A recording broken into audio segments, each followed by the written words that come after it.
Morning मेरे प्यारे साथियों। चलिए शुरू करते हैं क्लास 10वीं की चैप्टर नंबर 1 ज्योग्राफी का संसाधन एवं उपयोग। संसाधन एवं उपयोग, सबसे पहले हम समझने की कोशिश करते हैं आखिर संसाधन होते क्या है। ठीक है, संसाधन आखिर होते क्या है। देखो, संसाधन उपयोग में आने वाले सभी वस्तुएं क्या कहलाते हैं? संसाधन कहलाते हैं। चाहे वो भूमि हो, जल हो, मिट्टी हो, ये सब क्या कहलाते हैं? संसाधन कहलाते हैं।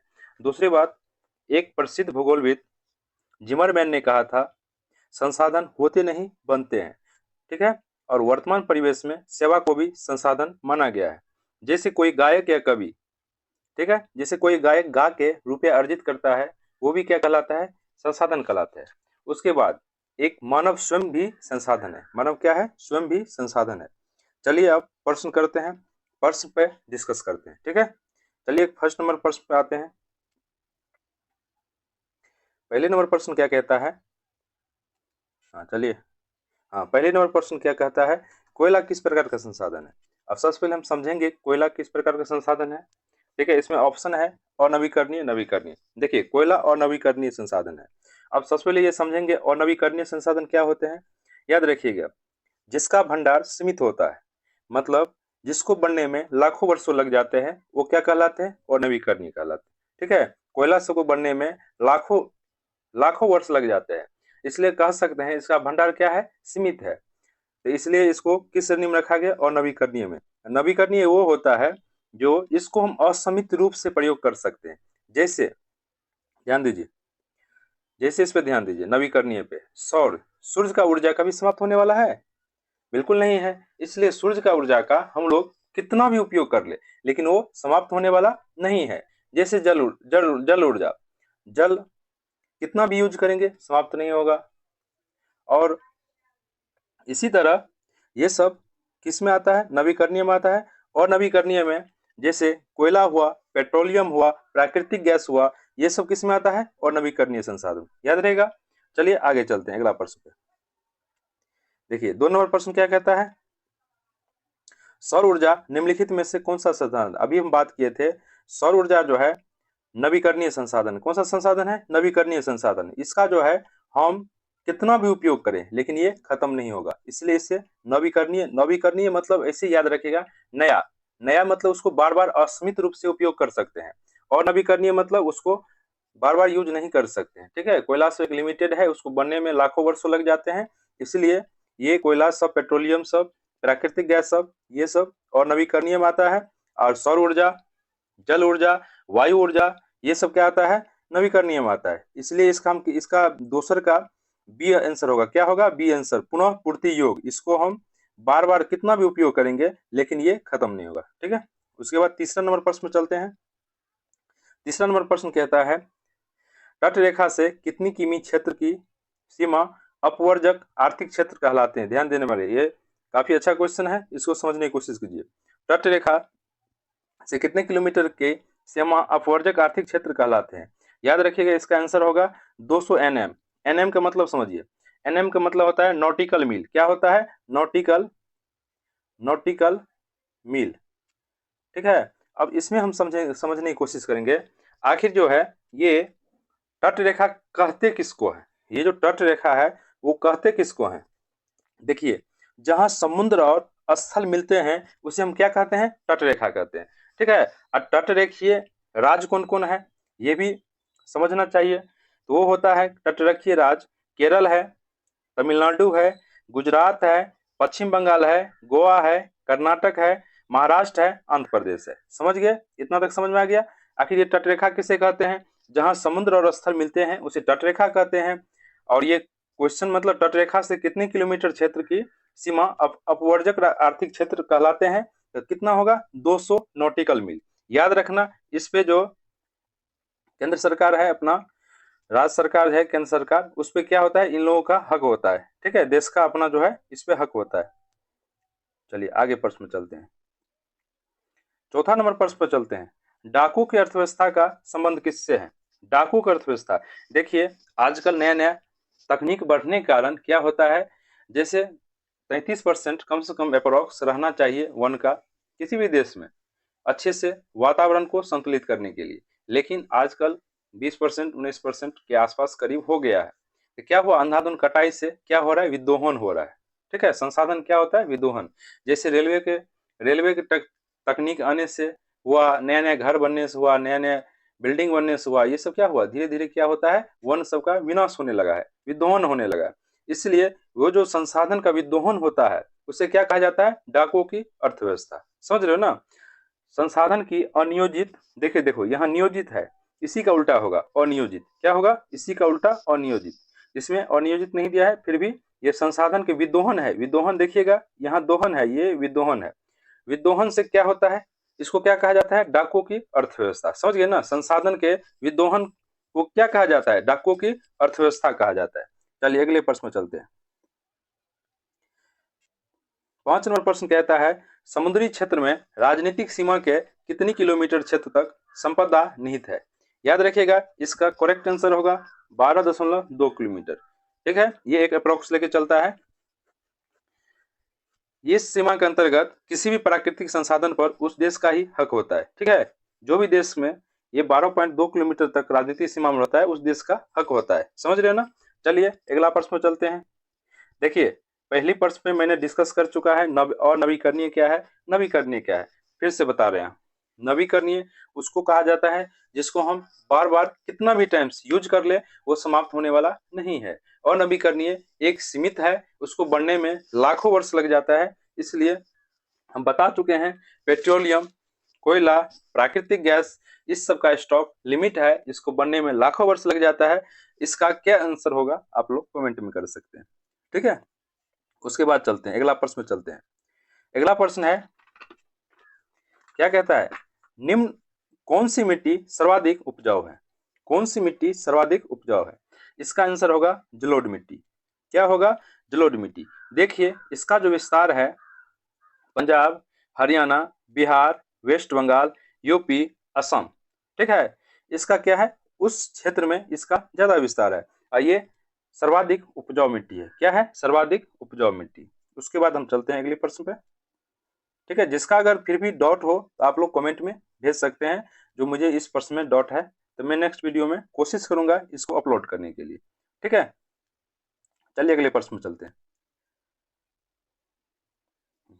अगले प्रश्न है, काली मृदा का दूसरा नाम क्या है। मृदा मतलब समझिए, मृदा मतलब मिट्टी होता है। क्या होता है, मिट्टी। काली मिट्टी का दूसरा नाम क्या है, ध्यान दीजिएगा। इसका आंसर होगा रेगुर मिट्टी। क्या है, रेगुर मिट्टी। इसे कपास मिट्टी भी कहा जाता है। क्या कहा जाता है, कपास मिट्टी। ठीक है, ये जो मिट्टी है केरल में पाया जाता है। क्या, कहाँ पाया जाता है, केरल में पाया जाता है। ठीक है, चलिए अगले प्रश्न चलिए। अगले प्रश्न, मरुस्थलीय मृदा का विस्तार निम्न में से कहाँ है। ध्यान दीजिए, मरुस्थलीय मिट्टी आखिर होता क्या है। ये जो मरुस्थलीय मिट्टी होता क्या है, सबसे पहले उसको हम समझेंगे। ऐसे स्थान जहां वर्षा बहुत कम होती है, इस मिट्टी में ह्यूमस की कमी होती है। ठीक है, इसका विस्तार जो है राजस्थान है, गुजरात है, पंजाब है, यूपी है। इस तरह की मिट्टी में मोटे अनाज की खेती होती है। देखिए राजस्थान, गुजरात, पंजाब, यूपी, इसमें से क्या मिल रहा है, राजस्थान। क्या मिल रहा है, राजस्थान। ठीक है, चलिए अगले प्रश्न में चलते हैं। अगले प्रश्न क्या कहता है, सोपानी कृषि। क्या कहता है, सोपानी कृषि। सबसे पहले समझिए सोपानी का अर्थ क्या है। ठीक है, सबसे पहले समझिए सोपानी का अर्थ क्या है। देखो सोपानी का अर्थ होता है सीढ़ी। क्या होता है, सीढ़ी। तो कहने का मतलब सोपानी कृषि तो सीढ़ी नुमा कृषि। ठीक है, इसका आंसर होगा उत्तराखंड में। उत्तराखंड में क्या होता है, सीढ़ी नुमा खेती किया जाता है। ठीक है, ऐसे समझ में, सोपानी का मतलब समझ गया। ठीक है, जिसको नहीं समझ में आया वो कमेंट कर सकते हैं, मैं कोशिश करूंगा अगले पार्ट में इसको अपलोड करने के लिए। ठीक है, चलिए अगला प्रश्न चलते हैं। पंजाब में भूमि निम्नीकरण का मुख्य कारण क्या है। चलो ध्यान देने वाली बात है, पंजाब में भूमि निम्नीकरण का मुख्य कारण क्या है। देखो यहाँ पे अत्यधिक सिंचाई से भूमि का निम्नीकरण हुआ है। ठीक है, यहाँ क्या हुआ, अत्यधिक सिंचाई से। इसका करेक्ट आंसर क्या होगा, सी। चलिए 12 नंबर प्रश्न में चलते हैं। कौन सी मिट्टी कपास की खेती के लिए सर्वोत्तम है। ध्यान देने वाली बात है, कपास, कौन से कपास और कौन से काली। ठीक है, इसके लिए क्या होगा करेक्ट, काली मिट्टी। क्या होगा, काली मिट्टी। समझ रहे हो ना, कोई दिक्कत। काली मिट्टी को क्या कहा जाता है, कपास मिट्टी। इससे पहले वाली मैंने क्वेश्चन पे भी चर्चा कर लिया था, काली मिट्टी कपास के लिए काफी उपजाऊ है। ठीक है, अब देखिए काली मिट्टी और किस नाम से जाना जाता है, इसे लावा मिट्टी भी कहा जाता है, क्योंकि यह दक्कन ट्रैप के लावा चट्टानों के टूटने फूटने से निर्मित होता है, इसलिए इसे लावा मिट्टी भी कहा जाता है। चलिए अगले प्रश्न में चलते हैं। अगले प्रश्न में है 13 नंबर प्रश्न। क्या कहता है, भारत में लगभग कितने करोड़ हेक्टेयर भूमि का क्षरण हो चुका है? देखिए इसका सही आंसर होगा 13 करोड़। क्या होगा? 13 करोड़ हेक्टेयर। ठीक है, याद रहेगा ना? चलिए एक सेकेंड। चलिए सबसे पहले हम ये समझने की कोशिश करते हैं भूमि का क्षरण कहते किसको है। ठीक है, देखिए भूमि के कणों का अपने मूल स्थान से हटने एवं दूसरे स्थान पर एकत्र मीन्स होता है इकट्ठा होने की क्रिया को भूक्षरण कहा जाता है। देखो भूक्षरण को मिट्टी अपरदन भी कहा जाता है। ठीक है, मिट्टी अपरदन भी कहा जाता है। ऐसा समझ में कोई दिक्कत नहीं? समझ गए ना भूक्षरण किसे कहते हैं? भूमि के कणों को अपने मूल स्थान से, देखते नहीं होगा बारिश पानी आता है तो कहीं का मिट्टी कहीं रह जाता है, कहीं का कुछ कहीं आ जाता है। ठीक है, उसे कहा जाता है भूमि क्षरण या मिट्टी अपरदन। ऐसा समझ में? चलो अगले प्रश्न में चलते हैं। अगला प्रश्न है, मिट्टी के प्रजनन को नष्ट करने वाला रसायन कौन सा है? देखिए इसका सही आंसर होगा एंड्रीन। ठीक है, एंड्रीन रसायन ऐसा है जो क्या कहता है, मेढक के प्रजनन को नष्ट कर देता है। ठीक है, चलिए अगला प्रश्न पे चलते हैं। अगला प्रश्न कहता है, भारत के बांधों को किसने भारत का मंदिर कहा था? ठीक है, देखो भारत के बांधों को आधुनिक भारत क्या कहा था? आधुनिक भारत का मंदिर। ठीक है, ये जो है पंडित जवाहरलाल नेहरू, किसने कहा था? पंडित जवाहरलाल नेहरू ने भारत के बांधों को आधुनिक भारत का मंदिर कहा था। याद रहेगा? ठीक है, चलिए अगला प्रश्न में चलते हैं। 16 नंबर पर चलते हैं। चलिए देखिए, कुल जल का कितना प्रतिशत भाग महासागरों में निहित है? ठीक है, चलिए कुल जल का 96.5% भाग महासागरों में निहित है। अप्रोक्स आप 97% लेके चल सकते हैं। ठीक है, चलिए अगला प्रश्न। चलिए, वृहद क्षेत्र में जल की उपस्थिति के कारण ही पृथ्वी को क्या कहा जाता है? वृहद क्षेत्र में मतलब ज्यादातर, ये इसका मतलब हुआ ज्यादातर, ज्यादा ज्यादा क्षेत्र में जल की उपस्थिति के कारण ही पृथ्वी को नीला ग्रह कहा जाता है।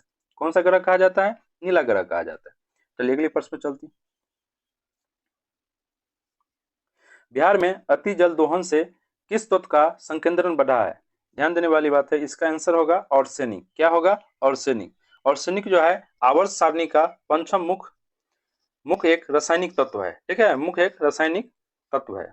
चलिए अगले प्रश्न पर चलते हैं। प्राणियों के शरीर में कितना प्रतिशत जल की मात्रा निहित होती है? ध्यान देने वाली है, इसका जो करेक्ट आंसर होगा 65% होगा। जो भी और कहीं कहीं आपको 60% भी देखने को मिलेगा, लेकिन इसका राइट आंसर क्या होगा? 65%, जो कि बिहार बोर्ड की बिहार सरकार की जो किताब है क्लास 10वीं की, उसकी पेज नंबर 32 में इसका अनुसरण है 60%। ठीक है, आप वहां से जाके देख सकते हैं।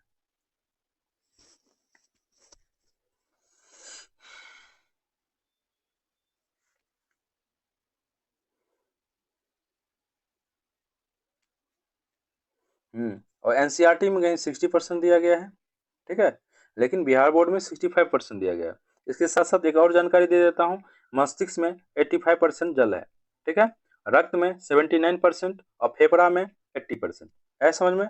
चलिए इसके साथ अगला प्रश्न पे चलते हैं। अगला प्रश्न है, विश्व की कितनी प्रतिशत जनसंख्या भारत में निवास करती है? ये एक अच्छा क्वेश्चन है। 2021 के अनुसार इसका जो होगा सही आंसर होगा अप्रोक्स 18%। कितना होगा? अप्रोक्स 18%। ध्यान देने वाली है 2021 के अनुसार। ठीक है, चलिए अगले प्रश्न चलिए। कहीं कहीं डाटा आपको अलग मिलेगा, क्योंकि आप 2001 के देखते होंगे या उससे पहले के देखते होंगे। ठीक है, करंट के डाटा मैंने बता दिया। ठीक, अब चलिए अगले प्रश्न चलते हैं। निम्न में से कौन बिहार की प्रमुख नदी घाटी परियोजना है? ध्यान देने वाली बात है, बिहार में 3 प्रमुख नदी घाटी परियोजना है, एक कोसी, एक गंडक, एक सोन। यहाँ देख रहे सोन दिखाई दे रहा है, तो इसका करेक्ट आंसर क्या होगा? सोन नदी घाटी। ठीक है, दो और कौन है? कोसी और गंडक। ठीक है, एक और नोट करने वाली बात है, कहीं पे नोट कर लीजिएगा। गंडक जो है सबसे बड़ी नदी घाटी, गंडक जो है सबसे बड़ी नदी घाटी परियोजना, नदी घाटी परियोजना है, ठीक है, कहीं आप साइड में नोट कर लीजिए। उसके बाद चलते हैं 22 नंबर प्रश्न पे। भारत में 2001 में कितने प्रतिशत भौगोलिक क्षेत्र में वन का विस्तार है? ठीक है, ये 2001 की बात कर रहे हैं। अगर आपको 2011 मिले या 2021 मिले या 2022 मिले, 23 मिले, तो उसका आप करंट देख लीजिएगा। 2001 के अनुसार इसका सही आंसर होगा ये 20.60। ठीक है, कितना होगा? 20.60। चलिए अगले प्रश्न में चलते हैं। 23 नंबर प्रश्न कहता है वन स्थिति रिपोर्ट के अनुसार भारत में वन का विस्तार है, कितना प्रतिशत विस्तार है? 20.55% भौगोलिक क्षेत्र में। ठीक है, FSI है वन सर्वेक्षण जो है वो 20.55% अप्रोक्स लेके चला है, ठीक है, भौगोलिक क्षेत्र में। अगले प्रश्न पर चलते हैं। बिहार में कितने प्रतिशत भौगोलिक क्षेत्र में वन का विस्तार है? देखो वो भारत का था, ये बिहार का है, तो बिहार का तो दिन पर दिन खत्म ही होता जा रहा है, क्योंकि जब ये झारखंड से बटाया था 2000 ईस्वी में, तो उसी टाइम क्या हुआ था, तो बिहार में तो ज्यादातर कृषि योग्य भूमि है और वन सब जितना भी था वो झारखंड में चला गया। अब बिहार का स्थिति वैसे ही खराब हो गया। ठीक है, चल अब अगले प्रश्न में चलते हैं। अगला प्रश्न में चलते हैं। पूर्वोत्तर राज्यों के 188 आदिवासी जिलों में देश के कुल क्षेत्र का कितना प्रतिशत वन है? देखो 188 आदिवासी जिलों की बात कर रहे हैं, ठीक है, इसका होगा आंसर डी 60.11%। कितना? 60.11%। उसके बाद 26 नंबर पर आते हैं। भारत के किस राज्य में वन का सबसे अधिक विस्तार है? ये सभी को आना चाहिए। मध्य प्रदेश में वन का विस्तार बहुत ज्यादा है। ठीक है, सबसे अधिक कहाँ है? मध्य प्रदेश में। एक बार हो तो आप एक बार घूम के सर्वेक्षण कर लीजिएगा। ठीक है, उसके बाद चलते हैं 27 नंबर। वन संरक्षण एवं प्रबंधन की दृष्टि से वनों को वर्गीकृत किया गया है। कितने भागों में वर्गीकृत किया गया है? 3 वर्गों में। देखिए हम बता रहे हैं 3 वर्ग कौन कौन से हैं। एक होता है आरक्षित वन, एक होता है संरक्षित वन, एक होता है ग्रामीण वन। ठीक है, इसको 3 वर्ग में वन संरक्षण एवं प्रबंधन जो है, ठीक है, इसको क्या किया है? 3 भागों में, जिसको FSI कहा जाता है, 3 भागों में, 3 वर्गों में विभाजित किया है। चलिए अगला प्रश्न चलते हैं। अगला प्रश्न कह रहा है 1991 से 1980 तक लगभग कितना वर्ग किमी वन क्षेत्र कृषि भूमि में परिवर्तित हुआ? इसका सही आंसर होगा 26,200। कितना होगा? 26,200। ये बात हो रही है 1951 से 1980 तक। ठीक है, उसके बाद चलते हैं 29 नंबर चलते हैं। FAO की वानिकी रिपोर्ट के अनुसार 1948 ईस्वी में विश्व में कितने हेक्टेयर भूमि वन का विस्तार हुआ है? 29 नंबर चलते हैं। इसका सही आंसर क्या होगा?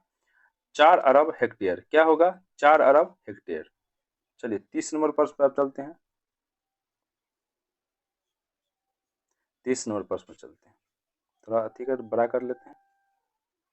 चलिए, भारत का राष्ट्रीय पक्षी क्या है? ये सभी को मालूम होना चाहिए। ये सब बेसिक नॉलेज, जनरल का नॉलेज है, इसलिए इसका जवाब आप लोग ऐसे लिखिएगा। 30 का A होगा, B होगा, C होगा या D होगा। ठीक है, हम देख लेंगे। ठीक, ABC करके, 30 का ABCD करके जो हो आपके मन में वो चीज आप कमेंट में भेज दीजिए। ठीक है, कोई दिक्कत तो नहीं होना चाहिए। चलिए अगला प्रश्न पर चलते हैं 31 नंबर पे। चरक का संबंध किस देश से था? चलो, चरक का संबंध है ये जो था भारत देश से था। ठीक है, भारत का वैध थे। चलिए 32 नंबर पर चलते हैं। ये काफी VVI सवाल है, आप इसको अच्छे से देख लीजिएगा। टेक्सोल का उपयोग क्या होता है? टेक्सोल का उपयोग होता है, देखिए विश्व स्तर पर इसका जो है कैंसर में उपयोग होता है। अब इसके बारे में हम थोड़ा जान लेते हैं। ठीक है, हिमालय यव जो है चीड़ के प्रकार का सदाबहार वृक्ष है, एक औषधि पौधा है। ठीक है, जो है हिमाचल प्रदेश और अरुणाचल प्रदेश के कई क्षेत्रों में पाया जाता है। ऐसा समझ में? चीड़ी की छाल, पत्तियों, टहनियों और जड़ों से टेक्सोल नामक रसायन निकाला जाता है तथा इसे कैंसर रोगों को उपचार के लिए प्रयोग किया जाता है। ठीक है, इससे जो दवा बनता है वो जो है विश्व में सबसे अधिक बिकने वाली कैंसर औषधि है। इसीलिए आजकल धीरे धीरे ये जो है वन यव जो है वो क्या हुआ? संकट में आ गए हैं। अब धीरे धीरे ये जो पेड़ है विलुप्त होने की कगार में हो गया है। ठीक है, YW याद रखिएगा, यही वृक्ष है जो हिमाचल और अरुणाचल प्रदेश में पाया जाता था। अब धीरे धीरे ये भी बिला रहा है, मतलब गायब हो रहा है। ठीक है, अब अगले प्रश्न में चलते हैं। 33 नंबर प्रश्न में चलते हैं। भारत का राष्ट्रीय पुष्प क्या है? इसका जवाब आप लोग कमेंट में दीजिएगा। 33 का ए होगा, बी होगा, सी होगा या डी होगा। जो भी आप लोगों को अच्छा लगे वो चीज आप कमेंट में दे सकते हैं। चलिए उसके बाद चलते हैं 34 नंबर पे। क्या कहता है? संविधान की धारा 21 का संबंध किससे है? चलिए इसका जो होगा आंसर, सही आंसर होगा वन्य जीवों तथा प्राकृतिक संसाधनों के संरक्षण से। क्या होगा? वन्य जीव तथा प्राकृतिक संसाधन के संरक्षण से। चलिए अगला प्रश्न चलते हैं। 35 नंबर कहता है प्राकृतिक संसाधनों के संरक्षण हेतु 1968 ईस्वी में कौन सा कन्वेंशन हुआ था? इसका सही उत्तर होगा अफ्रीकी कन्वेंशन। ठीक है, ये संसाधन संरक्षण, ये जो है ग्लोबलाइजेशन जो दिन पर दिन बढ़ रहा है, कार्बन डाइऑक्साइड ये सब से दिन पर दिन क्या होता है, ग्रीन हाउस गैस इफेक्ट, ये जो गर्म हो रहा है, तो क्यों हो रहा है? ये जो अंधाधुंध पेड़ पौधे को काटने से हो रहा है। ठीक है, इसी के बारे में एक हुआ था, कन्वेंशन हुआ था 1968 ईस्वी में, अफ्रीकी कन्वेंशन। ठीक है, अगले प्रश्न में चलते हैं। इनमें कौन सा ऐसा जीव है जो केवल भारत में ही पाया जाता है? देखो इसका करेक्ट आंसर होगा घड़ियाल। देखो घड़ियाल एक ऐसा जीव है जो केवल भारत में पाया जाता है, और उसके बाद कुछ हुआ व्हेल, डॉल्फिन, ये सब ऑल ओवर इंडिया में पाया जाता है, लेकिन घड़ियाल सिर्फ भारत में ही पाया जाता है, जो कि एक प्लस पॉइंट है। चलिए अगले प्रश्न पर चलते हैं 37 नंबर पे। किस खनिज को उद्योगों की जननी माना जा गया है? ध्यान देने वाले है। ये जो लोहा देखते हो ना, लोहा, लोहा मत लो हमसे। ठीक है, लोहा लोगे तो गिरोगे पाताल में। ये जो लोहा है ना, लोहा कहा जाता है उद्योगों की जननी। याद रहेगा ना पूरा पूरी। चलिए अगले प्रश्न पर आते हैं। अगली प्रश्न है निम्न में से कौन लौह अयस्क का एक प्रकार है? देखो इस पे थोड़ा फोकस करो। लौह अयस्क का प्रकार कौन कौन होता है, क्या होता है, इसके बारे में थोड़ा जान लेते हैं। ठीक है, इसका प्रकार, ये जो लौह अयस्क है इसका प्रकार होता है हेमेटाइट। देखो हेमेटाइट तो दिख गया, यही आंसर होगा।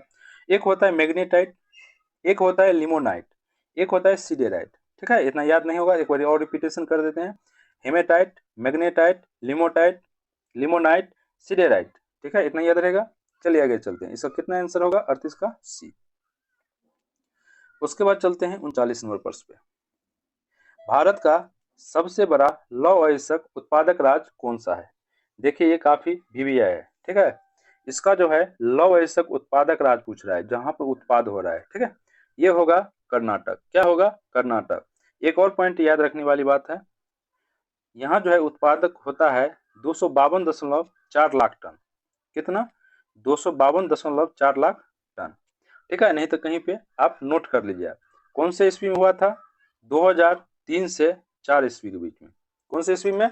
2003 से 4 ईस्वी के बीच में। चलिए अगला प्रश्न पर चलते हैं। भारत में लगभग कितने खनिज पाए जाते हैं? ध्यान दीजिए, इसका सही आंसर होगा 100 से प्लस 100। 100 प्लस है तो यहाँ 100 आंसर है, तो कितना होगा? सी। तो 40 का कितना होगा? सी। ठीक है, अगले प्रश्न पर चलते हैं 41 नंबर प्रश्न पे। इनमें कौन लौह युक्त खनिज का उदाहरण है? ठीक है, इसका सही आंसर होगा मैग्नीज। एक मैग्नीज होता है, एक क्रोमाइट होता है। ठीक है, लौह युक्त खनिज जो है एक मैग्नीज, एक क्रोमाइट। 41 कितना होगा? सी। याद रहेगा। चलिए देखिए गाइज, आप लोग कृपया करके कमेंट करना ना भूलिएगा, कमेंट लाइक कीजिएगा, जिससे हम एक मोटिवेट होते हैं और बराबर वीडियो बना के डालते रहेंगे। ठीक है, आप देखते देखते कमेंट भी कर सकते हैं, लाइक भी कर सकते हैं, और एक जो लाल वाला जो है सब्सक्राइब वो भी कर सकते हैं। उसके बाद क्या होगा, आप लोग बराबर मेरा वीडियो अपडेट होते रहेंगे। ठीक है, इसलिए आप लोग वो चीज कर लीजिए, लाइक्स कमेंट। उसके बाद क्या होगा, टाइम बचेगा तो आप शेयर भी कर दीजिएगा। ठीक है, अगले प्रश्न पे चलते हैं 42 नंबर पे। इनमें कौन अधात्विक खनिज है? कौन अधात्विक खनिज है? ध्यान दीजिए, इसमें इसका आंसर होगा अभ्रक। और अभ्रक है, इसके साथ साथ और क्या होता है उसके बारे में हम लोग जानेंगे। ठीक है, अभ्रक होता है, पोटास होता है, सल्फर होता है, ग्रेनाइट होता है, चूना पत्थर होता है, संगमरमर होता है, बलुआ पत्थर होता है। एक बार फिर से बता देते हैं। ठीक है, अभ्रक, लवण, पोटास, सल्फर, ग्रेनाइट, चूना पत्थर, संगमरमर, बलुआ पत्थर। ठीक है, चलो अगले प्रश्न में चलते हैं। 43 नंबर प्रश्न पर चलते हैं। छत्तीसगढ़ भारत का कितना प्रतिशत लौह अयस्क का उत्पाद करता है? मतलब छत्तीसगढ़ के बारे में पूछ रहा है, ठीक है। इसका होगा 20%। कितना होगा? 20%। यहाँ प्रतिशत देना भूल गया, ठीक है, ठीक है। चलिए अगले प्रश्न पर चलते हैं। मैग्नीज उत्पादन में भारत का विश्व में कौन सा स्थान है? चलो समझने की कोशिश करो ये सवाल। ये सवाल का आंसर होगा द्वितीय। क्या होगा?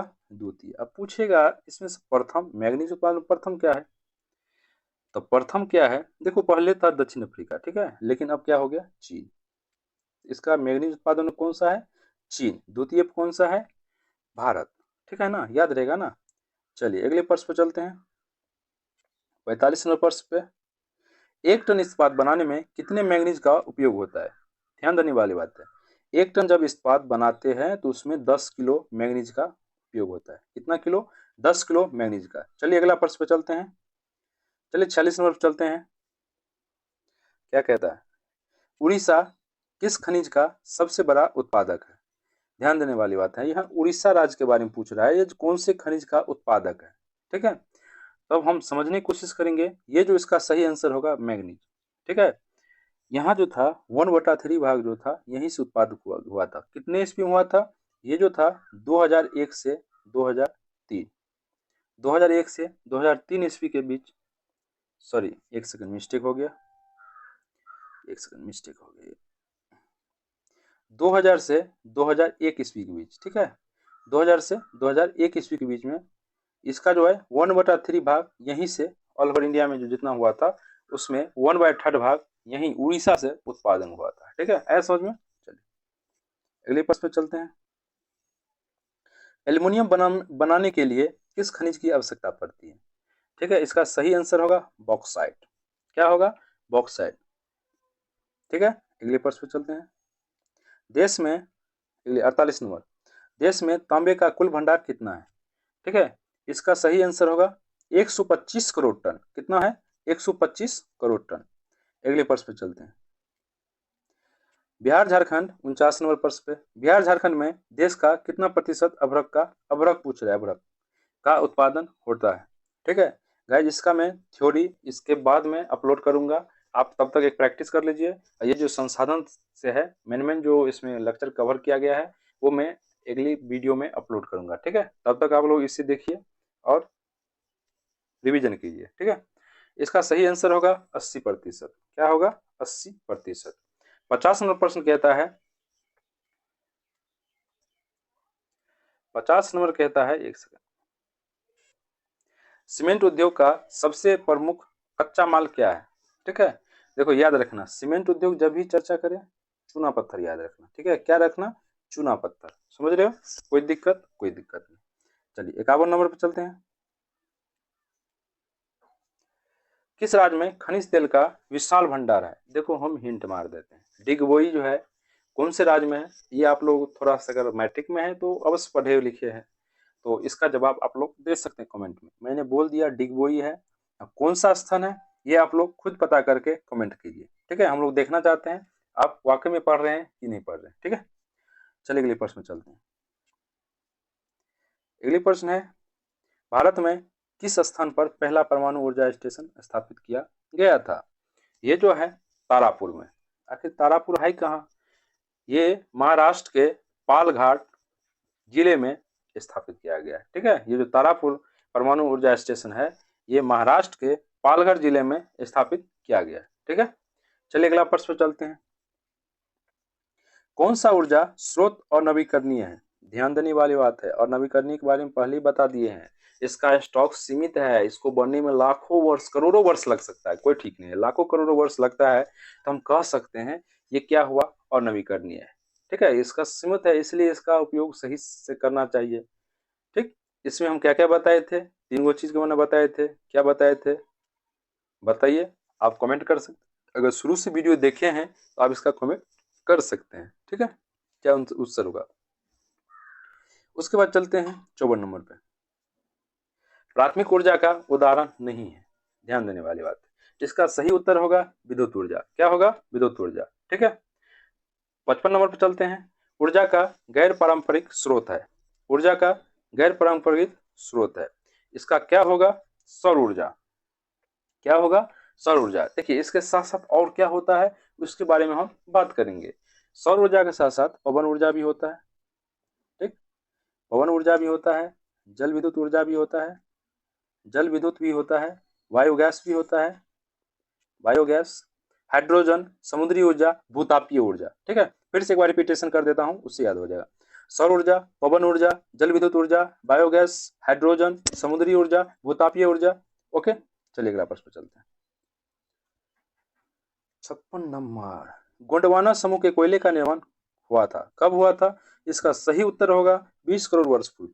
कब हुआ था? 20 करोड़ वर्ष पूर्व। 57 नंबर पर आते हैं, भारत में कोयले का सर्वप्रमुख उत्पादक राज्य है, इसका सही उत्तर होगा छत्तीसगढ़। ध्यान देने वाली बात है, ये अपडेटेड है, इससे पहले जो था झारखंड था। क्या था? झारखंड जो है रांची है। ठीक है, इससे पहले क्या था? झारखंड था, लेकिन अब हाल फिलहाल में छत्तीसगढ़ हो गया। क्या हो गया है? छत्तीसगढ़। चलिए अगले प्रश्न चलते हैं। सर्वोत्तम कोयले का प्रकार होता है, ध्यान देने वाली बात है, अच्छा क्वेश्चन है। ये एंथ्रेसाइट जो है ये कोयले में सबसे अच्छा कोयला माना जाता है। ठीक है, कोयले में सबसे अच्छा कोयला इसको माना जाता है। चलिए 59 नंबर प्रश्न में चलते हैं। मुंबई हाई क्यों प्रसिद्ध है? ध्यान देने वाली बात है, मुंबई हाई क्यों प्रसिद्ध है? ये जो है खनिज तेल हेतु प्रसिद्ध है। क्यों प्रसिद्ध है? खनिज तेल हेतु मुंबई हाई प्रसिद्ध है। चलिए अगले प्रश्न पे आते हैं। 60 नंबर, भारत का प्रथम तेल शोधक कारखाना कहाँ स्थित है? देखो ये मैंने पहले भी बता दिया था, असम में एक स्थान है। इससे पहले क्वेश्चन अगर चर्चा किए होंगे तो आप लोग जानते होंगे, असम में एक स्थान है। चलो बता देते हैं इसका। असम में एक स्थान है डिगबोई, यही प्रथम तेल शोधक कारखाना स्थापित किया गया था। ठीक है, उसके बाद 61 नंबर पर चलते हैं। प्राकृतिक गैस किस खनिज के साथ पाया जाता है? ये एक अच्छा क्वेश्चन है। ये जो है प्राकृतिक गैस पेट्रोलियम खनिज के साथ पाया जाता है। देखो कोयला हुआ, पेट्रोलियम हुआ, प्राकृतिक गैस हुआ, ये सब को क्या कहा जाता है? और नवीकरणीय संसाधन। इन लोगों का हमेशा बार बार उपयोग नहीं किया जा सकता है, क्योंकि इन लोगों का स्टॉक सीमित है, इसको बनने में लाखों करोड़ों वर्ष लग जाते हैं। इसलिए नवीकरणीय संसाधन मैंने क्या बोला था? सौर ऊर्जा, पवन ऊर्जा, जल ऊर्जा, याद रहेगा ना। चलिए अगला प्रश्न पे चलते हैं।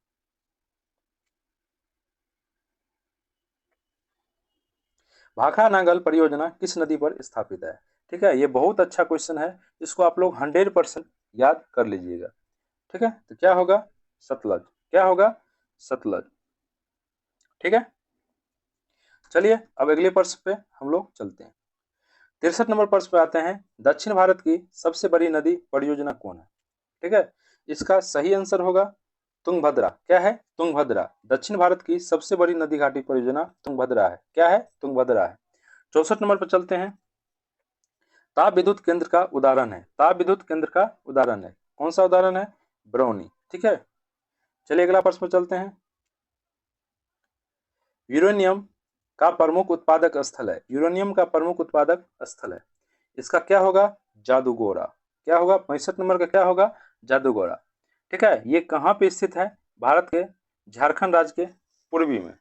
ठीक है, पूर्व में। ठीक है, जादूगोरा भारत के झारखंड राज्य के पूर्वी में। चलिए अगले प्रश्न पे चलते हैं। एशिया का सबसे बड़ा परमाणु विद्युत गृह है, इसका क्या आंसर होगा? तारापुर। सबको बताए थे तारापुर कहाँ स्थित है। ठीक है, अगले प्रश्न पे चलते हैं। 67 नंबर, भारत के किस राज्य में सौर ऊर्जा के विकास की सर्वाधिक संभावना है? ठीक है, इसका सही उत्तर होगा क्या? राजस्थान। क्या होगा? राजस्थान। यहाँ जो था 142.31 गीगावाट की स्थापना किया गया था सौर ऊर्जा के। ठीक है, चलिए अगला प्रश्न पर चलते हैं।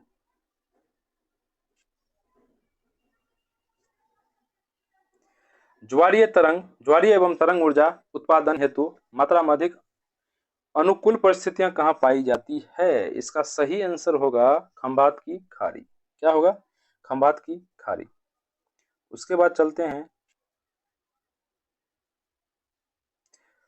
69 नंबर, झारखंड के झरिया क्षेत्र में मुख्यतः क्या पाया जाता है? चलिए इसका सही आंसर होगा कोयला। क्या होगा? कोयला। उसके बाद भारत का कान्हा राष्ट्रीय प्रकार, ध्यान देने वाली बात है, अच्छा क्वेश्चन है। ठीक है, ये जो कान्हा राष्ट्रीय पार्क जो है वो बाघों के लिए प्रसिद्ध है। किसके लिए प्रसिद्ध है? बाघों के लिए। आगे प्रश्न पर चलते हैं। आगे प्रश्न पर चलते हैं। डॉक्टर मेघा पाटकर घनिष्ठ रूप से जुड़ी है। देखिए इसका सही उत्तर होगा नर्मदा बचाओ आंदोलन से। ठीक है। और सुंदरलाल किससे जुड़ा हुआ था, ये आप लोग कमेंट में कर, सुंदरलाल बहुगुणा, ठीक है, वो किससे जुड़ा हुआ था ये आप लोग कमेंट में भेज सकते हैं। ठीक। 72 नंबर प्रश्न क्या है, भारत में किस खनिज का अभाव है। ध्यान देने वाली बात है, ये जो लेड होता है, लेड मतलब कहा जाता है इसको सीसा, क्या कहा जाता है, सीसा, इसका रासायनिक पीबी, इसको पीबी संकेत से इसको सूचित किया जाता है। ठीक है। लास्ट प्रश्न है, विश्व पर्यावरण दिवस कब मनाया जाता है, इसका आंसर आप लोग खुद भेजिए। ठीक है, इसका आंसर आप लोग कमेंट में भेजिए। चलिए, ये वीडियो आप लोग पसंद आए या ना आए, लेकिन प्लीज अपना प्यार बनाए रखें और वीडियो लगातार देखते रहें और लाइक कमेंट सब्सक्राइब और शेयर करना ना भूलें। तब तक के लिए मैं अगली वीडियो बनाने के मैं कोशिश कर रहा हूं और आगे अपडेट जारी रहेगा। आप लोग हमेशा अपडेट से जुड़ने के लिए और अपना प्यार बनाए रखने के लिए तहे दिल से शुक्रिया। ठीक है, बाय बाय, टेक केयर, फिर मिलेंगे अगली वीडियो में, तब तक के लिए धन्यवाद।